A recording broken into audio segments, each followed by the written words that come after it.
Comment une IA arrive-t-elle à vraiment comprendre ce qu'on lui dit? Eh bien, la clé, c'est un mécanisme appelé l'attention. Et aujourd'hui, on va décortiquer ça ensemble pour voir ce qui se cache au cœur des grands modèles de langage.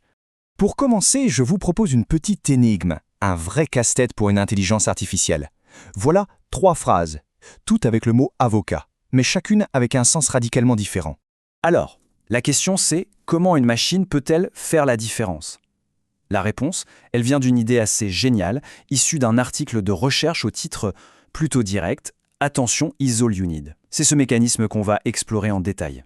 Voilà notre plan de batch. D'abord, on va voir le problème du contexte. Ensuite, comment les mots discutent entre eux.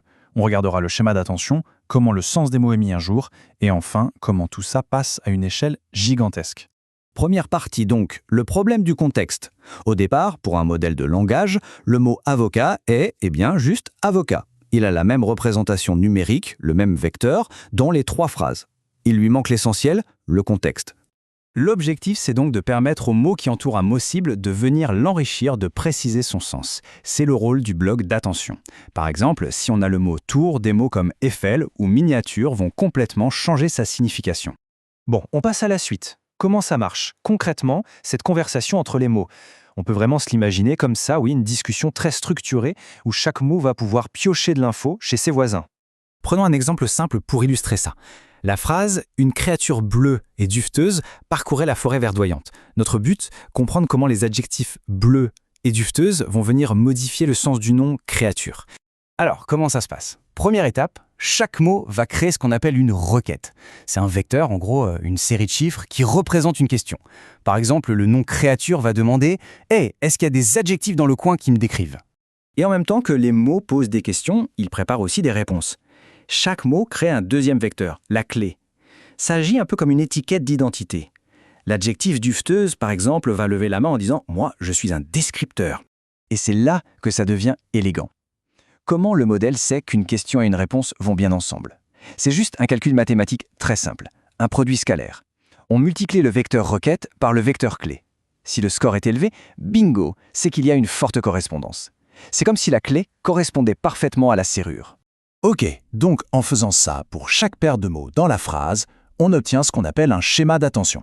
C'est un peu la carte des affinités entre les mots. Voilà à quoi ça ressemble, ces scores bruts. Si on regarde la ligne du mot créature, on voit tout de suite que les scores les plus élevés sont avec bleu et duveteuse. C'est logique, c'est là que la connexion est la plus forte. Mais bon, ces chiffres bruts, moins 2,1, 6,1, ce n'est pas super pratique. Il faut les transformer en quelque chose de plus utile. Pour ça, on les passe dans une moulinette mathématique appelée softmax. Son boulot, c'est de transformer ces scores en pourcentages. Des poids qui vont tous de 0 à 1 et dont la somme fait 1. Et voilà le résultat. C'est beaucoup plus clair, non? Le modèle sait maintenant que pour comprendre créature, il doit porter 42% de son attention sur le mot duveteuse et 58% sur le mot bleu. Les autres mots, 0%. C'est propre, c'est net. Très bien. On a nos poids d'attention. Mais maintenant, comment est-ce que cette information est concrètement transférée pour mettre à jour le sens du mot? C'est là qu'un troisième et dernier vecteur entre en jeu, la valeur. Si la clé, c'était l'étiquette sur la boîte, la valeur, c'est le contenu de la boîte. C'est l'information sémantique pure que le mot a à offrir. Le processus est alors assez direct, c'est une sorte de cocktail d'informations. On prend la valeur de chaque mot, on la multiplie par son poids d'attention, on additionne le tout et on ajoute ce résultat au vecteur de notre mot de départ. Concrètement, le vecteur de créature reçoit un mélange fait à 42% de l'info de duveteuse et à 58% de l'info de bleu. Ce qu'on vient de décrire là, c'est le fonctionnement d'une seule tête d'attention. Mais évidemment, le langage, c'est bien plus complexe que juste des adjectifs qui décrivent des noms. La solution, c'est d'en faire tourner plein en même temps, en parallèle. C'est l'attention multitête. Un modèle comme GPT-3 en utilise 96. Chaque tête est comme un spécialiste. L'une va chercher les liens entre sujet et verbe, une autre entre un personnage et son action, et en combinant les résultats de tous ces spécialistes, on obtient une compréhension du texte qui est incroyablement riche et nuancée. Et cette structure multitête, ce n'est pas seulement une question de performance. C'est aussi ce qui explique pourquoi ces modèles peuvent devenir absolument gigantesques. Regardons un peu les chiffres. Ça donne le vertige. Une seule matrice pour les requêtes, c'est déjà 1,5 million de paramètres. Une tête d'attention complète, on passe à plus de 6 millions. Et un bloc d'attention, avec ses 96 têtes, c'est 600 millions de paramètres. Un seul bloc. Et maintenant, si on multiplie ça par les 96 couches d'un modèle comme GPT-3, rien que pour le mécanisme d'attention, on arrive au chiffre ahurissant de 58 milliards de paramètres. Alors, comment est-ce qu'on peut gérer une telle complexité ?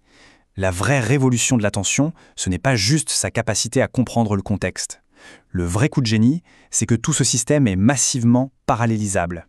Tous ces calculs, pour toutes les têtes, pour tous les mots, peuvent être faits en même temps, par les processeurs graphiques, les fameux GPU. C'est cette architecture qui a déverrouillé la course à la taille et à la puissance. Et ça nous amène à une dernière pensée, une ouverture. Si ce mécanisme d'attention permet aux mots de dialoguer entre eux pour créer du sens, qu'est-ce qui se passerait si on appliquait la même idée à d'autres domaines ? Si on laissait les pixels d'une image se parler entre eux, ou les notes d'une partition, ou même les gènes d'une séquence d'ADN ? On commence à peine à entrevoir les possibilités.